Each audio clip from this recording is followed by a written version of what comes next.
Hello guys, today I'm going to tell you about that Lobstar token is good or not. Now before we start the video, let's say my legal disclaimer. This video is only for educational purpose. Do your own research for the investing. Firstly, you have to open this token on coinmarketcap.com.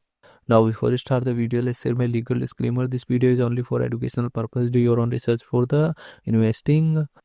And here you can check this project profile score. This project profile score is around 31%, which is not good.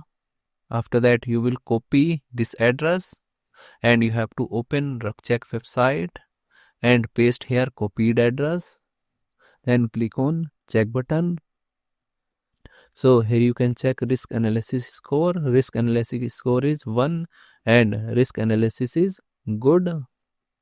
After that, you have to open this token on CoinMarketCap. And this token total supply is around 999.99 million and circulating supply is also 999.99 million. Lobstar token is listed on Bitmart, Lbank, XT.com and other exchanges.